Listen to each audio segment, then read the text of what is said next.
हर हर महादेव, जय माता रानी।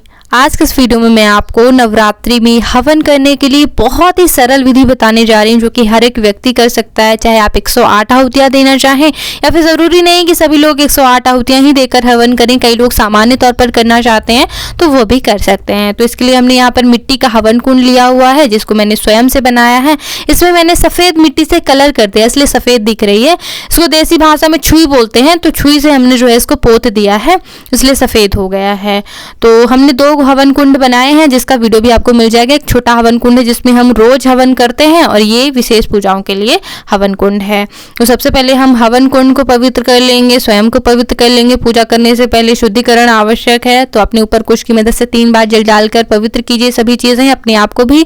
और फिर हम आचमन करेंगे। तो उल्टे हाथ की मदद से सीधे हाथ में जल डालते हुए ओम केशवाय नमः, ओम माधवाय नमः, ओम नारायणाय नमः, इस प्रकार से बोलते हुए 3 बार आचमन कीजिए। और चौथी बार जो है अच्छी तरह से हाथ धो लीजिए। हाथों को अच्छी तरह से पोंछकर पूजा शुरू करेंगे। तो अब हम हवन कुंड को भी अच्छी तरह से पूजित कर लेंगे, हल्दी कुमकुम लगा देंगे। अगर आपका हवन कुंड तांबे का है तो आप उसको अच्छी तरह से धो लें, पहले कुमकुम चंदन इत्यादि लगा दें, फूलों से सजा सकते हैं, रंगोली बना सकते हैं, क्योंकि हवन कुंड की भी पूजा ज़रूरी है। और जिस स्थान पर आप बैठकर पूजा कर रहे हैं उसको या तो गंगा जल से या फिर गोबर लीपकर थोड़ा सा पवित्र ज़रूर कर लें, फिर पूजा करने बैठें। हवन कुंड को हमने पूज लिया है हल्दी कुमकुम लगा करके। अब हम जो है हवन करने का संकल्प ले लेंगे सबसे पहले, क्योंकि बिना संकल्प के तो कोई भी पूजा का हमें आधा ही फल प्राप्त होता है, ऐसा शास्त्रों का कथन है। तो संकल्प के लिए हाथ में चावल फूल ले लेंगे या फिर थोड़ा सा जल ही डाल करके संकल्प ले लेंगे। बोलेंगे कि मैंने जो भी नवरात्रि का व्रत किया है या फिर मैंने दुर्गा सप्तशती का पाठ किया है, जप किया है, उसी की संपूर्णता के लिए, दुर्गा माता की प्रसन्नता के लिए मैं हवन करने का संकल्प लेती हूँ या लेता हूँ, ऐसा बोल करके आपको संकल्प बोल देना है। और संकल्प आप कैसे रखेंगे ये बात ध्यान से देखिएगा। संकल्प इस तरह से हाथ सीधा करके रखा जाता है, ये भी संकल्प रखने का महत्वपूर्ण नियम है। अब हम सबसे पहले श्री गणेश का नाम लेते हुए उनका ध्यान कर लेंगे, क्योंकि देखिए किसी भी पूजा में हम छोटी मोटी गलतियों से बच जाते हैं अगर हम श्री गणेश का नाम लेकर के पूजा करते हैं, क्योंकि वो विघ्नों को, बाधाओं को दूर करते हैं, हमसे गलतियां ना हो इससे पहले ही बचा लेते हैं हमको, ठीक है। तो पूजा की संपूर्णता के लिए श्री गणेश का ध्यान करना है। अगर आप जहाँ पे चौकी लगाए हैं मंदिर में ही हवन कर रहे हैं तो सबसे पहले आपको गणेश जी का और दुर्गा माता का पूजन करना है, फिर ही हवन करने बैठना है, ठीक है। और अगर आप बाहर हवन कर रहे हैं तो यूं ही ओम गंगणपतये नमः बोलते हुए श्री गणेश का ध्यान कर लेंगे कि भगवान विघ्नों को दूर कीजिएगा।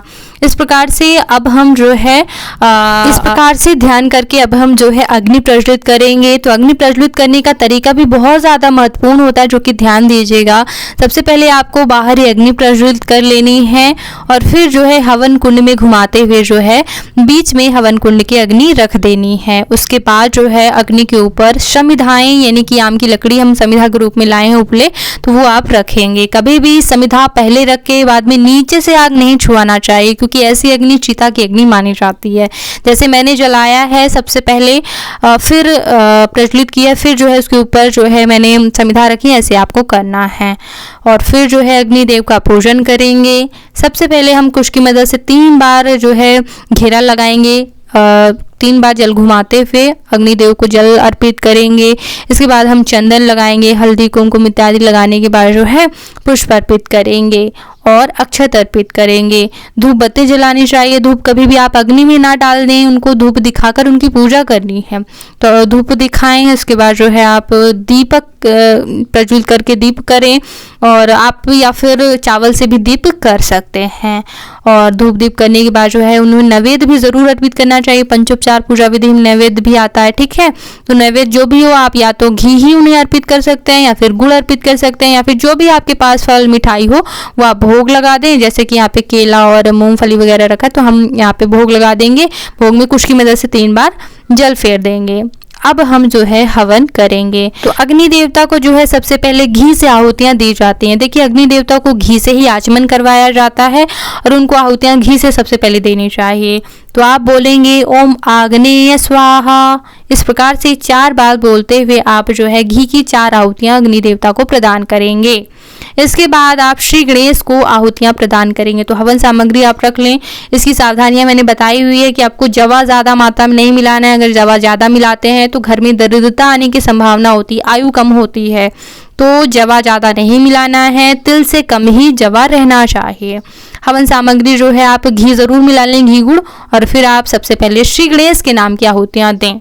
ओम गंगणपतये स्वाहा, इस प्रकार से बोलते हुए 4 आहुतियाँ श्री गणेश की दें। अगर आप सामान्य तौर पर हवन करना चाहते हो तो आप केवल एक बार बोलकर भी आहुतियाँ दे सकते हैं। श्री गणेश के बाद ओम गौरी देव्यै स्वाहा या फिर ओम दुम दुर्गाय स्वाहा। तो चलिए अब मैं आपको मंत्रों का क्रम बता देती हूँ कि किन देवी देवताओं का नाम बोलकर हमको आहुति प्रदान जरूर करनी चाहिए। तो गौरी गणेश के बाद बाकी के पंचदेवों के नाम की हमको आहुति प्रदान जरूर करनी चाहिए। पंचदेवों में कौन कौन से देवी देवता शामिल होते हैं, जैसे कि हमने गौरी माता यानी कि दुर्गा माता और गणेश जी के नाम की आहुति दे दी है। अब सूर्य देवता, भगवान विष्णु और भगवान भोलेनाथ पंचदेवों में शामिल होते हैं। तो ओम विष्णवे स्वाहा, ओम शिवाय स्वाहा, ओम सूर्याय स्वाहा, इस प्रकार से 5 देवी देवताओं की आहुति सर्वप्रथम देनी है।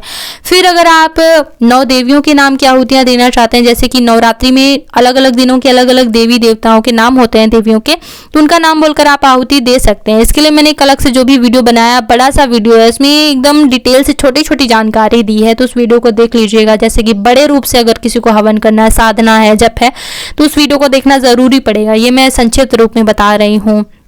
तो 9 देवियों के नाम को आपको बोलकर आहुति प्रदान करनी है अगर करना चाहते हैं, या फिर आप केवल नहीं पता है 9 देवियों के नाम, तो ओम दुम दुर्गाय नमः से, ठीक है।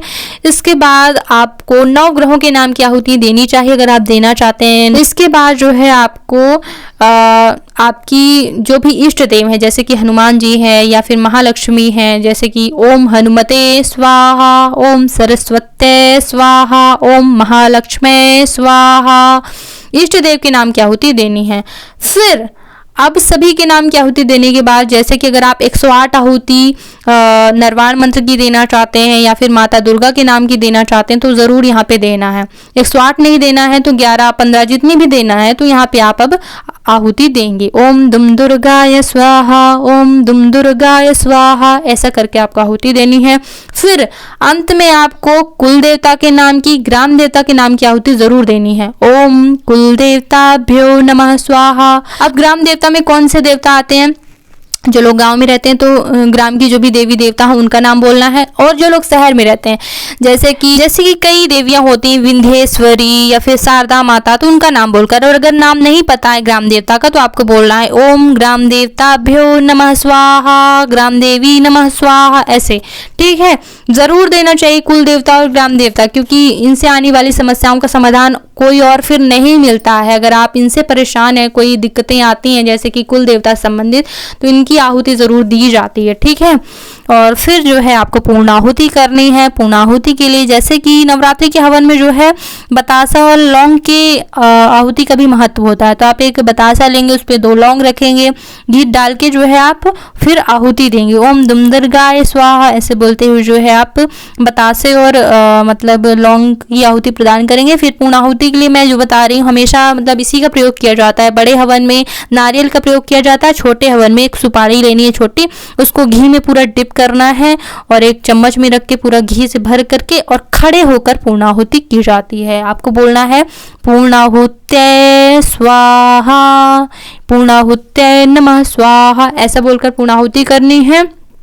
फिर पुनः से 3 बार जल फिरा देना है अग्नि में। और अब हवन पूरा हो जाने के बाद क्या होता है कि कई बार जो हमारे हाथ में हवन सामग्री लगी होती है तो हम यूं ही झाड़ देते हैं हवन सामग्री, मतलब हाथ से छूट जाए, तो ऐसा बिल्कुल नहीं करना है। या तो आप कपड़े से पूछें या फिर जल से आप जो है वहीं पे धो लें। अभी आपको पूजा से नहीं उठना है, वहीं पे आप धो लें, क्योंकि अगर आप झाड़ते ही हवन सामग्री बची हाथ में तो ऐसे में माता लक्ष्मी आपसे नाराज हो सकती है, घर में दरिद्रता आती है, तो ऐसा आपको बिल्कुल नहीं करना। एक और गलती ये होती है कि हवन कुंड के नीचे जो है सामग्री गिर जाती है कई बार हवन करते करते, तो उसको हम अग्नि में डाल देते हैं, तो ऐसी गलती बिल्कुल मत करना, क्योंकि जो हवन कुंड से नीचे गिर जाता है वो राक्षसों को प्राप्त हो जाता है।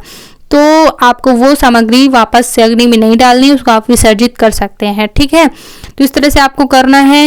और अभी आपको पूजा से जब भी आप उठेंगे तो जिस आसन पे बैठे हैं उसको थोड़ा सा पीछे खिसकाकर उसके नीचे जल डालिएगा और वही डाला हुआ जल माथे पे लगाइएगा। ऐसा करने से ही आपको हवन का पूरा फल मिलेगा, अन्यथा जो है फल इंद्र देव ले जाते हैं, ऐसा कथन शास्त्रों का है। अगर आप जप तप जहाँ पर बैठकर कर रहे हैं, पूजा कर रहे हैं, वहाँ की धूल, वहाँ का आपने जल जो है आसन के नीचे का माथे पे नहीं लगाया तो उसका फल जो है आधा इंद्र देव ले जाते हैं। पूर्ण फलों की प्राप्ति के लिए आसन के नीचे जल माथे पे अवश्य लगाना है। और एक और बात ध्यान रखिएगा, कई बार लोग जो है हवन धुआं में करने लगते हैं। मतलब पहले आग जला ली, हवा बुझ गई, पहले अग्नि जो है उपला गैस में रख देते हैं, फिर जो है हवन करते हैं। तो बुझी अग्नि में या फिर धुआं वाली अग्नि में कभी भी हवन नहीं करना चाहिए। धुआं में अगर आप हवन करते हैं तो अंधे हो सकते हैं, ऐसा मतलब फलों की प्राप्ति बताई जाती है। तो आप जो है कभी भी धुआं में हवन ना करें। तो इन नियमों का ध्यान रखते हुए जो है आप हवन करेंगे। उम्मीद करती हूँ कि वीडियो आपके लिए उपयोगी रहा होगा। अगर पसंद आया हो तो चैनल को सब्सक्राइब कीजिएगा। इसी तरह की कई और वीडियो मैंने दिए हुए हैं हवन से संबंधित सामग्री का अलग है, तो आइएगा, देखिएगा, सब्सक्राइब कीजिएगा, बेल आइकॉन पर कर लेंगे तो आगे आने वाले वीडियोस का नोटिफिकेशन आपको मिलते रहेंगे। तो वीडियो देखने के लिए बहुत बहुत धन्यवाद। ओम नमः शिवाय। जय माता रानी।